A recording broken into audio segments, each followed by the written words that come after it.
আজকের যে বিষয়টি নিয়ে আলোচনা করব এটার তেমন কোনো সিরিয়াস বিষয় নয়, অনেকটা ফোক ফ্যান্টাসি প্রকৃতির।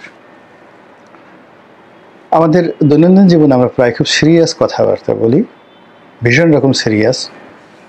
তো সে সকল সিরিয়াস কথাবার্তার কারণে আমাদের কিন্তু আসলে অনেকের অনেক রোগবালাই হয়ে যায়। কাজে জীবনে বিনোদনের দরকার আছে, একটু রং তামাশার দরকার আছে, ঠাট্টা মশকরার দরকার আছে, একটু খোঁচাখুচি করার দরকার আছে। যেমন ধরুন, এই যে এখন তারেক রহমান সাহেবকে নিয়ে যে হাস্যকর কতগুলো স্লোগান দেয়া হয়েছে, অনেকে রাগ করেছেন। রাগ হলে ভালো হয়, রাগ হলে শরীরের অনেক ময়লা আবর্জনা নষ্ট হয়ে যায়, জীবাণু মরে যায় যারা রাগ হন। আবার এই স্লোগান দিয়ে একদল তো মহা খুশি যে তারা একেবারে লঙ্কা বিজয় করে ফেলেছেন, দিল্লি বিজয় করে ফেলেছেন। তারেক রহমানের যাকে বলে এটা করেছেন ওটা করেছেন, তো এটা একটা বিরাট বিজয়, আলেকজান্ডারের পারস্য বিজয়ের চাইতেও মহাবিজয়। তো কাজেই লেট দেম প্লে, তাদেরকে আনন্দ করতে দেন, ফুর্তি করতে দেন। আমাদের এই সমাজে এখন এই যে রাজনীতি নিয়ে কোনো অবস্থাতেই শেখ হাসিনাকে বাদ দেওয়া যাচ্ছে না, তারপরে আওয়ামী লীগকে নিয়েও বাদ দেওয়া যাচ্ছে না। কোথায় ওবায়দুল কাদের সাহেব কি বললেন সেটাও এখনো পর্যন্ত ওবায়দুল কাদের সাহেবের সেই বক্তব্যগুলো ভাইরাল হয়ে যায়। তিনি সম্ভবত ইদানিং মোষ রেখেছেন, তো মোষ রেখে তিনি হয়তো কাঁপা কাঁপা গলায় কিছু বললেন, ইউনূসকে ছাড়া হবে না, ইউনূসকে আমি দেখে দেব। আর এই কথা শুনে বাংলাদেশে দেখা গেল বিশাল প্রতিক্রিয়া।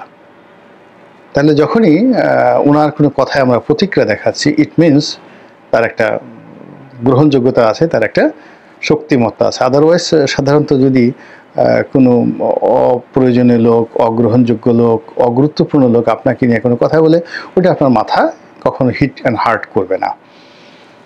তো একইভাবে আমরা এই রাজনীতিতে আওয়ামী লীগকে বাদ দেওয়া যাচ্ছে না। ঘুরে ঘুরে নৌকার কথা আসছে, ঘুরে ঘুরে আওয়ামী লীগের কথা আসছে। তো এটা নিয়ে একটা ভিন্ন আলোচনা করব। দ্বিতীয় বিষয়টি সেটা হলো শেখ হাসিনা। তো শেখ হাসিনাকেও আমরা বাদ দিতে পারছি না। যেভাবে শেখ হাসিনার জমানাতে তারেক জিয়া, খালেদা জিয়াকে তারা বাদ দিতে পারেননি। তারা গালি দিতে গেছেন, অশ্লীল শব্দোচ্চারণ করেছেন, রাগারাগি করেছেন, কিন্তু শেষমেশ দেখা গেল যে তাদের মুখেই মূলত বিএনপি বেঁচে ছিল। বিএনপি তাদের কর্মকাণ্ড করার চাইতে এই ধর ধর ধর, আওয়ামী লীগের লোকজন বলতো ধর ধর ধর, তাদেরকে ধর বিএনপি লোকজন, বিএনপির নাম জেনে গেল, সঙ্গে সঙ্গে বিএনপির প্রতি তাদের একটা আগ্রহ জন্ম নিল। মানুষ নিষিদ্ধ জিনিসের প্রতি আগ্রহ থাকে। তারপর হলো মামলা দে, এই মামলা দেওয়ার পরে লোকজন কাদেরকে মামলা দিল, তাদের প্রতি সহানুভূতি হলো।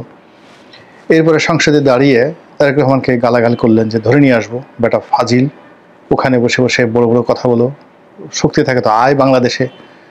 তো এই কথা বলে আর মানুষজন তারেক জিয়া সম্পর্কে একটু উকিঝুঁকি মারে যে কে এখানে শেখ হাসিনা এরকম কিছু কেন করছে, সে কি আসলে খুব শক্তিশালী, যাকে স্বয়ং শেখ হাসিনাকে উত্তেজিত করে ফেলছে। তো একইভাবে এখন শেখ হাসিনাকে নিয়ে যত কিছু বলা হচ্ছে, তাকে ধরে আনা হবে, ভারতের কাছ থেকে তাকে প্রত্যাবাসনের যে ব্যবস্থা করা হবে, তাকে ফাঁসিতে লটকানো হবে, এই কথা যেভাবে বলছেন। আর ওদিকে উনিও নানা রকম অডিও সেই রিপোর্ট একটার পর একটা ছেড়ে দিচ্ছেন। একবার বলছেন যে কাউকে ছাড়া হবে না, পাই পাই করে যাকে বলা হয় সমস্ত কিছু আদায় করা হবে। ডক্টর মোহাম্মদ ইউনূস সম্পর্কেও তিনি একেবারে আগের মতোই আরও বিক্ষুব্ধ যে এইবার যদি তিনি সুযোগ পান, ইউনূস সাহেব যে কী করবেন, তো সেটা কি হবে। মানে তার বক্তব্য শুনলে বোঝা যায় যে এইবার ইউনূস সাহেবকে পেলে যেভাবে কাপড় চিপড়িয়ে পানি বের করে, ধরেন একটা লুঙ্গি বা একটা গামছা আপনি পানিতে ভিজালেন, এখন ওটাকে আপনি পরে থাকবেন, তো ওটাকে যতটা সম্ভব শুকানোর জন্য আপনি যত চিপড়িয়ে পানি বের করেন, ঠিক ওইরকমভাবে ডক্টর মোহাম্মদ ইউনূসকে তিনি চিপড়াবেন। আর যেটা আছে সেটা হলো যে তিনি প্রায় প্রতিদিনই, যেহেতু রাজনীতি করা মানুষ, রাজনীতির মধ্যে অনেক কিছু আছে যেগুলো তিনি জানেন, বোঝেন। রাজনীতির দুটো বিষয়, একটা হলো গ্রিড অ্যান্ড ফেয়ার, মানে আপনাকে ভয় দেখাতে হবে, আর লোভ দেখাতে হবে। এটা রাজনীতিবিদরা যত সুন্দরভাবে করতে পারে তারাই সফল হয়। আপনি যদি ভয় দেখাতে না পারেন, আপনার যদি নখ না থাকে, দাঁত না থাকে, মানুষকে কামড় দেওয়ার ক্ষমতা না থাকে, খামচি দেওয়ার ক্ষমতা না থাকে, মানুষের ঘাড় মোটকে দেওয়ার ক্ষমতা না থাকে, কেউ আপনাকে পাত্তা দেবে না। যেভাবে দেখেন আমাদের স্বরাষ্ট্র উপদেষ্টা, সহজ সরল মানুষ, ভদ্রলোক মানুষ, আমরা তাকে নিয়ে কত রকম ট্রল করছি। কিন্তু এই মানুষটি যদি এই কয়েক মাসের মধ্যে কয়েকটা অন্ততপক্ষে 100টা গুম করে ফেলতেন, তারপরে শেষে 100টা গুম করার পরে 20-25টা ক্রস ফায়ার করে ফেলতেন, সবাই ওনাকে ঠিকই আব্বা আব্বা ডাকতেন। এখন আমরা দুলাভাই ডাকার চেষ্টা করি, তখন আমরা সবাই বলতাম যে না, এটা বাঘের বাচ্চা পেয়েছি বটে, এই আমাদের জাতির পিতা হওয়ার উপযুক্ত। মানে এই হলো মানুষের মানসিকতা, শক্তির ভক্ত নরমের জম। তো যে কোনো কারণে হোক না কেন, শেখ হাসিনা তার বিগত যে শাসনকালে আয়রন লেডি হিসেবে সারা দুনিয়াতে তিনি একটা ভাবমূর্তি গড়ে তুলেছেন। বিশ্বের সবচেয়ে ক্ষমতাধর নারী, বাংলাদেশের সবচেয়ে ক্ষমতাধর মানে রাজা বাদশাহ, এরকম একটা অভিব্যক্তি। তারপরে শেষে বাঘে ধরলে বাঘে ছাড়ে, কিন্তু শেখ হাসিনা ধরলে শেখ হাসিনা ছাড়ে না। এই কথা তো সুরঞ্জিত বাবু বলে ফেলেছেন। এবং ওনার সেই যে চোখ, শি হ্যাজ এ ক্যাশ চাই, মানে একটু সাদা সাদা চোখ, যেটাকে আমরা বলা হয় বিড়াল চক্ষু বা বিলাই চক্ষু। তো এই ধরনের যাদের চোখ বিড়াল চক্ষু, তারা খুব মানে রাগী হন, জেদি হন, প্রতিহিংসা পরায়ণ হন এবং ক্ষমা করেন না। মানে ভুলে যান, যেমন 111-এর কথা বলছেন যে আমি সেই তাদেরকে ক্ষমা করেছি কিন্তু আমি ভুলবো না, কিন্তু আলটিমেটলি তিনি ভুলেনও নাই, ক্ষমাও করেন নাই। 11-এর সময় তার দলের যে সমস্ত লোকজন তার সাথে বেইমানি করেছে, প্রত্যেকটাকে বাপের নাম ভুলিয়ে দিয়েছেন। সবগুলোর চাপা ঠাপা সব কিছু 12টা বেজে গেছে। মানে আমি 2-4 জনের নাম বলবো না, যেহেতু এখন সবাই খুব বিপদের মধ্যে আছেন। এই ছাত্রলীগের ফুলাফান দিয়ে দেখা গেল যে অনেক বড় বড় নেতা তাদের পাঞ্জাবি ছিঁড়ে দেওয়া হয়েছে, গালের উপর চড় থাপ্পড় মারা হয়েছে। এখন ওই কথা তারা বলতে পারবে না যে আমরা এইভাবে চড় থাপ্পড় খেয়েছি, এবং এই জিনিসগুলো করা হয়েছে। তো এরকম মানে যারা ক্যাশ চাই তাদের মধ্যে এই জিনিসগুলো থাকে। ফলে কি হচ্ছে, শেখ হাসিনার প্রত্যাবর্তন নিয়ে বা তার ফিরে আসা নিয়ে যতদিন তিনি জীবিত আছেন, সুস্থ আছেন এবং দিল্লিতে বসে হুমকি ধামকি দিচ্ছেন এবং নানা রকম কথাবার্তা বলছেন, ততক্ষণ পর্যন্ত তার যারা প্রতিদ্বন্দ্বী তারা কিন্তু কেউ মানে এটাকে ইগনোর করতে পারছেন না, শেখ হাসিনার ভয়টাকে কাটিয়ে উঠতে পারছেন না। একজন নেতা, বেশ বড় নেতা, এখন খুব ভালো পর্যায়ে আছেন, জাতীয় পর্যায়ের নেতা। তো তিনি আমাকে একদিন বললেন যে যখন শেখ হাসিনার কথা শুনি বুকের মধ্যে কেমন যেন একটু ধুক ধুক ধুক ধুক করে, এখনো ভয় লাগে। এবং যখন ওনার ফিরে আসার বিষয়ে খুব বেশি আলাপ আলোচনা হয়, সেই রাত্রে ঘুমাতে পারি না। Is the reality. তারপর শেখ হাসিনার জমানাতে বিএনপির খুব বড় একজন নেতা, একটা পারিবারিক অনুষ্ঠানে দেখা হলো। তো আমি তাকে যখন 6 মাস আগে দেখেছিলাম, যখন আমার দেখা হলো তার 6 মাস আগে, তিনি বেশ নাদুস নুদুস ছিলেন, ভুঁড়ি ছিল। তো হঠাৎ দেখলাম যে একেবারে শুকিয়ে কাঠ হয়ে গেছে। আমি বললাম যে ভাই, আমরা এত চেষ্টা করে শুকাতে পারি না, আমাদের ভুঁড়ি শুধু বেরিয়ে যাচ্ছে, আপনি এত মানে হঠাৎ করে এত আপনার ওজন কমলো কী করে? আমি পজিটিভ করতে বললাম। তো সে মুচকি হেসে বললো, থ্যাঙ্কস শেখ হাসিনা। শেখ হাসিনার ভয়ে আমি শুকিয়ে গেছি। এই যে আমার দুর্নীতি দমনের দিয়ে আমার যে ফাইলগুলো টান দিয়েছে, আমাকে কয়েকটা মামলা টামলা দিয়েছে, এই টেনশনে আমি একেবারে শুকিয়ে দেখো কাঠ হয়ে গেছি। এই জন্য যদি তোমার ধন্যবাদ দিতে হয় তাহলে শেখ হাসিনাকে ধন্যবাদ দাও, থ্যাঙ্কস শেখ হাসিনা। তো এরকম ঘটনা শেখ হাসিনার জমানাতে ঘটেছে। আর শেখ হাসিনার চলে যাওয়ার পরে ওই যে বললাম আর এক নেতা বলছেন, যখনই শুনি যে সে যাকে বলা হয় আসছে, তখন একটা ভয় কাজ করে। তো এটা নিয়ে চলেন একটু কল্পনা করে, একটা ফ্যান্টাসি করে। ধরেন যমুনাতে ডক্টর মোহাম্মদ ইউনূস বসে আছেন, তার সঙ্গে সবাই মিটিং, একেবারে খুব গভীর মনোযোগ সহকারে একনেকের মিটিং করছে। তো হঠাৎ করে দেখা গেল যে রাতে বা বিকালবেলা পিছন থেকে কেউ কেউ বলে উঠলো ভুকা বা কুক, আমরা পলাফলি খেলি না, কুক।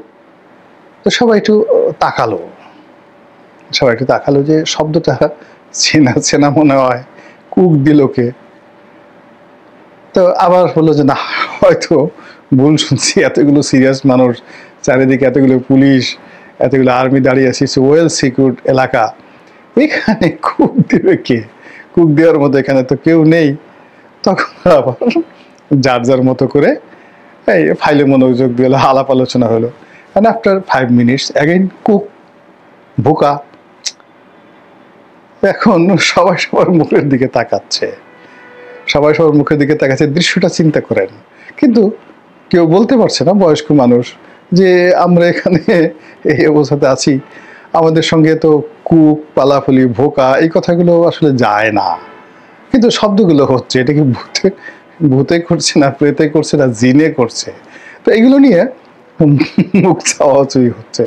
তো হঠাৎ দেখলো গেল যে তারা যে রুমে বসে আছে ওর পর্দাটা নড়ছে, পর্দাটা নড়ছে আর শব্দ হচ্ছে। তো সঙ্গত করেন যখন পর্দা নড়ছে তখন বোঝার চেষ্টা করেন যে সকলের হাঁটুর অবস্থা কি হবে বা হাতের অবস্থা কি হবে। কেউ যদি ধরেন একটু পানি খেতে চায়, গ্লাসটা উঠানো তার জন্য মানে কতটা কঠিন একটা বিষয় হয়ে যাবে। একটা সিনেমাতে দেখেছিলাম হুমায়ুন ফরিদি। তো হুমায়ুন ফরিদি বসের সামনে বসে আছে, পানি খাবে আর কি, কিন্তু ভয়ে তার হাত ঠকঠক ঠকঠক করে কাঁপছে। তো এখন সেই বস জিজ্ঞেস করছে যে আপনার হাত এত কাঁপছে কেন? তো হুমায়ুন ফরিদি বলছে যে কাঁপাকাঁপির দেখছেন দেখে, আমি তো এখনো গ্লাস ধরিনি, গ্লাস ধরার পরে কাঁপাকাঁপি যে কি এটা আপনি টের পাবেন আর কি। অসাধারণ একটা অভিনয়। তো এরকম পর্যায়ে দেখে মনে হলো যে একটু পানি খাই। তখন হাতের অবস্থা কি, এবং যাদের একটু বয়স্ক 70-এর উপরে যাদের বয়স আছে তাদের অবস্থা কি হবে। তারপরে পর্দা খুলে দেখা গেল সেখান থেকে সত্যিকার অর্থে শেখ হাসিনা বের হয়ে আসছেন। জাস্ট একটা ফ্যান্টাসি। কল্পনা করেন তো যে ওখানে পরিস্থিতিটা কি হবে, তারা কে কি কথা বলবেন, তাদের চেহারা কেমন হবে। এবং ওখানে ধরেন এত সুন্দর করে হাসেন আমাদের রেজওয়ানা, উনি যে হাসেন ওনার চেহারাটা তখন কেমন হবে, একেবারে জাস্ট ওখান থেকে বেরোলে একটু চিন্তা করেন। কল্পনা করতে তো কোনো অসুবিধা নেই। বা ডক্টর মোহাম্মদ ইউনূস তো চেয়ারে বসে আছেন, গম্ভীর থাকেন, বেশি একটা হাসেন টাসেন না। তো হঠাৎ করে উনি দেখলেন এই দৃশ্য দেখলেন। তারপরে শেষে অন্যান্য যারা লোকজন আছেন, আমাদের স্বরাষ্ট্রমন্ত্রী মহোদয়, উপদেষ্টা মহোদয়, তিনিও তো বৈঠকে থাকেন, তিনিও দেখলেন। হ্যাঁ, তো তিনি তখন কি করবেন, কি বলবেন বলেন তো? তো এই যে অবস্থা, আমরা আলাপ আলোচনা করছি শেখ হাসিনাকে নিয়ে, এটা এই যে কথাটা বললাম, এটা আপনার কাছে যতই ফ্যান্টাসি মনে হোক না কেন, আপনার কাছে যতই এটা হাস্যকর মনে হোক না কেন, কিন্তু বাস্তবে যারা শেখ হাসিনার অপোজিটে দাঁড়িয়ে আছেন, প্রতিদ্বন্দ্বী হিসাবে, শত্রু হিসাবে, আমি যেটা দুষ্টামি করে বললাম, হাসতে হাসতে যে কথাগুলো বললাম, এগুলো তাদের অনেকের নিকট এই শব্দগুলো বা শেখ হাসিনা নামক শব্দটি রীতিমতো ভয়ানক দুঃস্বপ্ন। আল্লাহ আমাদের সবাইকে হেদায়েত দান করুন এবং হেফাজত করুন। আসসালামু আলাইকুম ওয়া রাহমাতুল্লাহি ওয়া বারাকাতুহু। আমাদের রাজনীতিতে সাম্প্রতিক সময়ে কতগুলো উল্লেখযোগ্য ঘটনা ঘটে গেছে।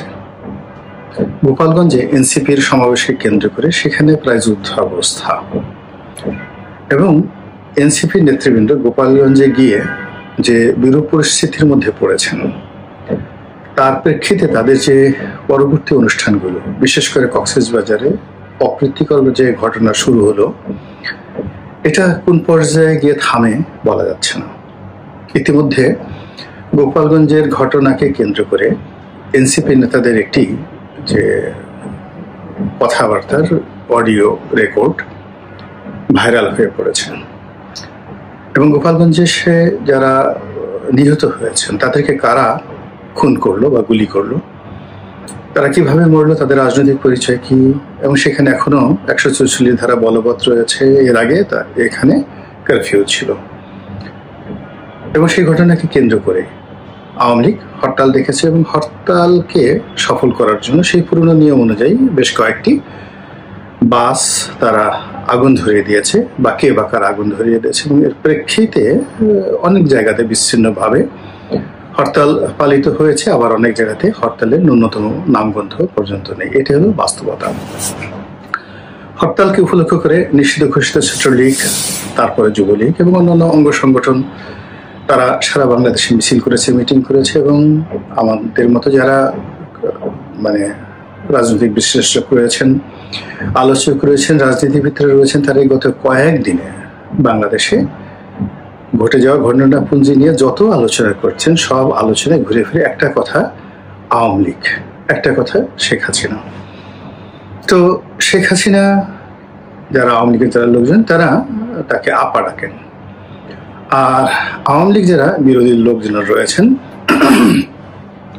তারা এই আওয়ামী লীগ নেতাদের মুখে আপা আপা ডাক এটাকে ঠাট্টা করে আপা ডাকেন। তাহলে আপা যে শব্দটি, এটির দুটো অর্থ রয়েছে বাংলাদেশে। একটা হলো সম্মান এবং মর্যাদা, ভালোবাসা, আনুগত্যের একটা প্রতীক, যেটা আওয়ামী লীগের নেতা কর্মীরা তাদের সভানেত্রীর প্রতি প্রদর্শন করেন। আর দ্বিতীয়ত আওয়ামী বিরোধী শক্তি যারা আছে তারা ঠাট্টা করে বলেন, ওই যে তোদের আপা, তোদের ছেড়ে চলে গেছে, তোরা সবাই মরে যাচ্ছিস, মামলা খাচ্ছিস, মোকদ্দমা খাচ্ছিস, লাথি গুঁতো, তোদের জীবন তছনছ হয়ে যাচ্ছে। আর আপা ওখানে গিয়ে রাজনৈতিক মেহমান হয়ে সেই রাজার হালে রাজস্বিক ভোগবিলাস তিনি করছেন, আর ওখানে বসে বসে মাঝে মাঝে বক্তৃতা দিয়ে, বিবৃতি দিয়ে, কথা বলে তোদের জীবনকে একেবারে শেষ করে দিয়েছে। আর কতকাল তোরা আপার আশায় থাকবি? আপা আর আসবে না, আপা আর বাংলাদেশে কোনোদিন আসবে না, সম্ভব না। এখন আপা বাংলাদেশে আসবেন নাকি আসবেন না এটি নিয়ে আলোচনা করব। আর দ্বিতীয়ত আপার যে দল, যে দলের তিনি সভানেত্রী আওয়ামী লীগ, সে আওয়ামী লীগ বাংলাদেশের রাজনীতিতে থাকবে কি থাকবে না এটি নিয়ে আলোচনা করব। এই বিষয়গুলো বোঝার জন্য গত কয়েকদিনে আপনি যদি রাজনীতির মেরুকরণ দেখেন, সেখানে স্পষ্টভাবে দেখবেন যে বাংলাদেশের ধর্মীয় যে সংগঠনগুলো রয়েছে মোরালেস সবাই একটি ছাতার তলে ঐক্যবদ্ধ হয়ে গেছে। দু একটি রাজনৈতিক দল বিচ্ছিন্নভাবে আলাদা আছে, কেউ কেউ বিএনপির সঙ্গে সম্পর্ক বজায় রাখছে, কিন্তু তলে তলে সবাই জামাতের নেতৃত্বে মোটামুটি ঐক্যবদ্ধ হয়ে গেছে। এবং পুরো এই যে ইসলামিক ফোর্স বা শক্তিটি তাদের মধ্যমণি হয়ে নয়, ঠিক একেবারে সম্মুখ সারিতে, যাকে বলা হয় একটা গাড়ির সামনে যে ইঞ্জিন থাকে সেই ইঞ্জিন রূপে, বা একটা গাড়ির সামনে যেভাবে ঘোড়া থাকে ঠিক সেইভাবে হর্স পাওয়ার রূপে বা ইঞ্জিন পাওয়ার রূপে এনসিপির যে তরুণ নেতৃবৃন্দ তারা সারা বাংলাদেশ চষে বেড়াচ্ছে। এবং তাদের যে অনুষ্ঠানগুলো হচ্ছে বিভিন্ন জায়গাতে, গোপালগঞ্জের বিচ্ছিন্ন ঘটনা আর কক্সবাজারের ঘটনা বাদ দিলে সব জায়গাতে আপনারা দেখতে পাবেন যে গত 11 মাসে যে সফলতা তারা দেখাতে পারেনি সেই সফলতা তারা দেখাচ্ছে। অর্থাৎ সেখানে লোকজন হুমড়ি খেয়ে পড়ছে, আর ছাত্রনেতারা সেখানে খুবই বলিষ্ঠ ভাষায় কথা বলছে, বিএনপিকে সমালোচনা করছে, আওয়ামী লীগ অর্থাৎ ফ্যাসিবাদ তাদের 14 গোষ্ঠী ধুয়ে দিচ্ছে। এর মধ্যে যে কথা শোনা যাচ্ছিল যে সেনাবাহিনীর সঙ্গে ডক্টর মোহাম্মদ ইউনূসের যে দূরত্ব, সেই দূরত্ব বাড়ছে, কিন্তু সম্প্রতি দেখা গেল যে ডক্টর মোহাম্মদ ইউনূস ক্যান্টনমেন্টে গিয়েছেন এবং একটি অনুষ্ঠানে সেনাবাহিনীর ঊর্ধ্বতন কর্মকর্তাদের সঙ্গে তিনি বৈঠক করেছেন বা ছবি তুলেছেন। তো এটা এই মুহূর্তে খুবই ইঙ্গিতপূর্ণ ঘটনা। আর দ্বিতীয়ত গোপালগঞ্জের ঘটনায় যারা গুলি করেছে, বলা হয়ে থাকে যে তারা সবাই সেনাবাহিনীর সদস্য, অর্থাৎ সেনাবাহিনী গুলি করেছে বা তাদেরকে দিয়ে করানো হয়েছে, এবং সেই গুলির যে ফলাফল ভবিষ্যতে সেনাবাহিনীর পক্ষে যাবে না বিপক্ষে যাবে, দেশের ভিতরে এটার নেতিবাচক কি প্রতিক্রিয়া হবে, দেশের বাইরে কি হবে, এই সকল নিয়ে যখন আলাপ আলোচনা হচ্ছে ঠিক সেই সময়টিতে জামাতের একটা মহা সম্মেলন হয়ে গেল। বলা হয়ে থাকে কম করে হলো 10 লক্ষ লোক এখানে হাজির হয়েছে।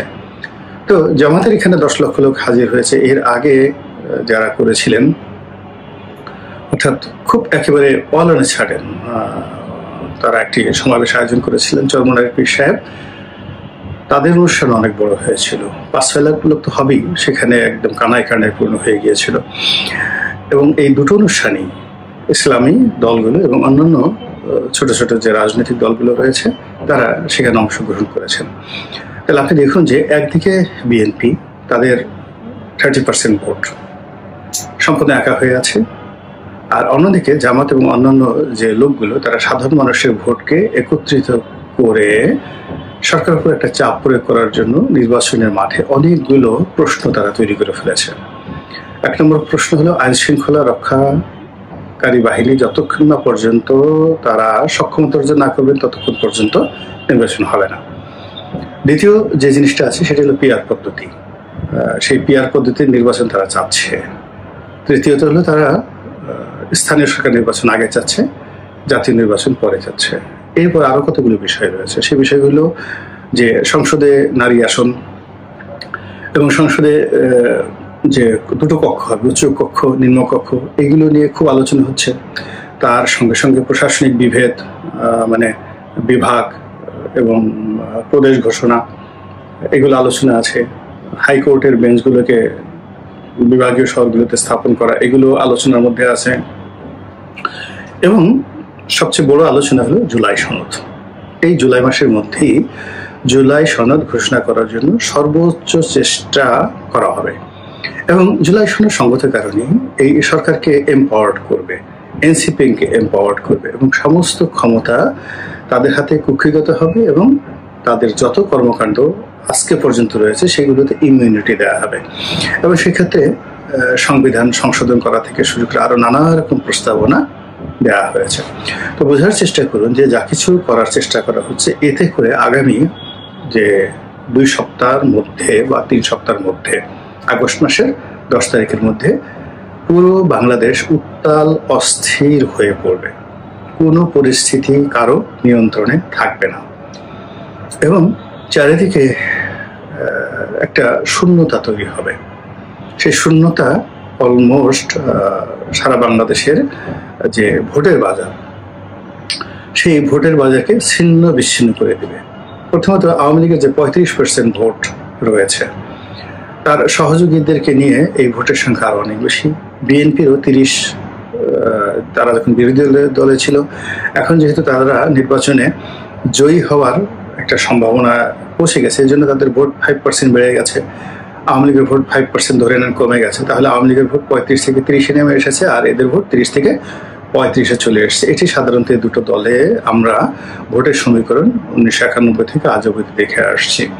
তো এর সঙ্গে তাদের সহযোগীদের ভোট এবং অন্যান্য যা কিছু আছে সব ভোটগুলো সব এলোমেলো হয়ে গেছে, মানে বিএনপি এবং আওয়ামী লীগের ভোটগুলো এলোমেলো হয়ে গেছে। আর সেই এলোমেলো ভোটগুলো কুড়ানোর জন্য ইসলামী দলগুলো চেষ্টা করছে এবং তাদের সেই চেষ্টাটা আসলে ভোটের জন্য নয়, তাদের সেই চেষ্টাটা ভোট পিছিয়ে দেওয়ার জন্য, তাদের সেই চেষ্টাটা বিএনপিকে ক্ষমতা থেকে যতটা সম্ভব দূরে রাখা এবং কোনো কারণে যদি নির্বাচন হয়ে যায় সেক্ষেত্রে বিএনপি যেন কোনো অবস্থাতেই প্রধান রাজনৈতিক শক্তি একক সংখ্যাগরিষ্ঠতা নিয়ে সংসদে সেই প্রাচীন পদ্ধতি নিয়ে তারা স্বৈরাচারী শাসন ব্যবস্থা অতীতের মতো প্রতিষ্ঠা করতে না পারে, এইরকম প্রচার এবং প্রপাগান্ডা চালিয়ে সারা বাংলাদেশ তছনছ করে ছেড়ে দিচ্ছে। এবং এরকম যখন একটা ভ্যাকুয়াম তৈরি হয়, সেই ভ্যাকুয়ামের মধ্যে আওয়ামী লীগের ফিরে আসার যথেষ্ট আতঙ্ক থাকে। সেক্ষেত্রে আওয়ামী লীগের রাজনীতিতে পুনর্বাসিত হওয়ার যথেষ্ট সুযোগ থাকে এবং এরকম একটা পরিস্থিতি যদি তৈরি হয়ে যায় তাহলে সেক্ষেত্রে আওয়ামী লীগকে স্পেস করে দেওয়ার জন্য দেশের যে কোনো এই যে দুটো পরস্পর বিরুদ্ধে রাজনৈতিক শক্তি রয়েছে তারা যে কোনো একটা গ্রুপ অগ্রগামী হয়ে আওয়ামী লীগকে সামনে নিয়ে আসতে পারে, এটাই একেবারে স্বাভাবিক। This is one. Second thing হলো আপা আসবেন কি আসবেন না। যদি স্বাভাবিক নিয়ম ধরেন আপা আসার কোনো সম্ভাবনা নেই। যদি সুন্দর একটা নির্বাচন হয়, বিএনপি যদি ক্ষমতায় আসে, তারপর অন্যান্য রাজনৈতিক দলগুলো তারা যদি সংসদে কার্যকর থাকে, সেক্ষেত্রে নিয়মতান্ত্রিক পদ্ধতিতে আওয়ামী লীগের সভানেত্রী হিসেবে তার বাংলাদেশের প্রত্যাবর্তন একেবারে অসম্ভব একটা বিষয়। দ্বিতীয়ত যদি বিএনপি 5 বছর ক্ষমতায় থাকে তাহলে শেখ হাসিনার বয়স 85 বছর হয়ে যাবে এবং তার যে শারীরিক অবস্থা এবং তার যে মানসিক অবস্থা সেটি বর্তমানে যিনি বেগম জিয়া আছেন তার সাথে আরো খারাপ অবস্থা হবেন এবং তাকেও হুইল চেয়ারে করে ঘোরাফেরা করা লাগতে পারে। কাজেই তার ফিরে আসার সম্ভাবনা যদি স্বাভাবিক প্রক্রিয়া থাকে তাহলে অসম্ভব একটা বিষয়। কিন্তু যদি অস্বাভাবিক কিছু ঘটে, এবং যেহেতু অস্থির উত্তপ্ত রাজনৈতিক মাঠ, এখানে অস্বাভাবিক সবকিছু ঘটার জন্য সকল পক্ষ প্রস্তুত হয়ে আছে। এখন যারা রাজনৈতিক পক্ষ, আওয়ামী লীগ ছাড়া, তারা সবাই পরস্পরের মুখোমুখি হয়ে এতটা রাগান্বিত, এতটা ক্রোধান্বিত এবং এতটা একে অপরের প্রতি বিষোদ্গার করছে যে যে কোনো দুর্ঘটনা যে কোনো সময় ঘটে যেতে পারে, এবং সেই দুর্ঘটনা, রক্তারক্তি, হানাহানি, মারামারি, কাটাকাটি থেকে শুরু করে আরো অনেক কিছু। এবং এখানে এগুলো বন্ধ করার জন্য যে ইফেক্টিভ রাষ্ট্রশক্তি দরকার, সেনাবাহিনী দরকার, পুলিশ বাহিনী দরকার, এদের যে কার্যকারিতা কতটুকু সেটা আমরা গোপালগঞ্জের মতো একটা ছোট্ট শহরে দেখেছি, যে এই ছোট্ট শহরে আইন শৃঙ্খলা নিয়ন্ত্রণ করতে গিয়ে একেবারে সেনাবাহিনীর সর্বোচ্চ শক্তি প্রয়োগ করার পরেও সেখানে পরিস্থিতি নিয়ন্ত্রণ করা যায় নাই। অর্থাৎ মানুষের ভিতরে ডর ভয় একেবারে চলে গেছে, এবং একবারেই যে মানুষের মধ্যে যে ভয়ের ভাবটা চলে গেছে এবং বিচার নিজের হাতে তুলে নেওয়ার যে প্রবণতা দেখা দিয়েছে, এটা মহা সর্বনাশ না ঘটা পর্যন্ত সাধারণত এই জায়গা থেকে ফিরে আসা যায় না। তো এই যে মব সংস্কৃতি, তারপরে একে অপরের চরিত্র হরণ, একে অপরকে ছোট করা, একে অপরকে তুচ্ছ তাচ্ছিল্য করা, একে অপরকে চ্যালেঞ্জ জানানো, এবং এখানে ভেদাভেদ নেই। হাতি এখানে চামচিকাকে তার প্রতিদ্বন্দ্বী মনে করতে পারে, চামচিকা হাতিকে গিয়ে একটা কামড় দিয়ে আসতে পারে, এইরকম একটা পরিস্থিতি পুরো রাজনীতির ময়দানে চলে আসছে। ফলে এই পরিস্থিতিতে সাধারণত যা হয়, বহিঃশত্রু, বহির্দেশ এখানে নাক গলায়। অতীতে সবসময় আমরা এটা দেখেছি, আমাদের মহান মুক্তিযুদ্ধেও আমরা এটা দেখেছি, যে আমরা যখন নিজেরা এরকম একটা অবস্থার মধ্যে চলে আসি, তখন বহিঃশত্রু বা বহির্দেশ বা বন্ধু দেশ এখানে নাক গলায়। তো সেক্ষেত্রে যদি ভারত, পাকিস্তান নাক গলানোর চেষ্টা করে, চীন নাক গলানোর চেষ্টা করে, আমেরিকা নাক গলানোর চেষ্টা করে, পুরো জমিনটি একটা উত্তপ্ত গলিত লাভার ভূমিতে পরিণত হবে, এবং সেখানে কারা টিকে থাকবে, কারা লাভার নিচে পড়বে, কারা কি করবে, এটা এই মুহূর্তে বলা যাচ্ছে না। তবে ওইরকম একটা অবস্থাতে যদি আপা অট্ট হাসি দিয়ে হঠাৎ করে বাংলাদেশে টুস করে ঢুকে পড়েন, অনেক আশ্চর্য হতে পারেন, কিন্তু কেউ কেউ আশ্চর্য হবেন না। আল্লাহ আমাদের সবাইকে হেদায়েত দান করুন এবং হেফাজত করুন। আসসালামু আলাইকুম ওয়া রাহমাতুল্লাহি ওয়া বারাকাতুহু।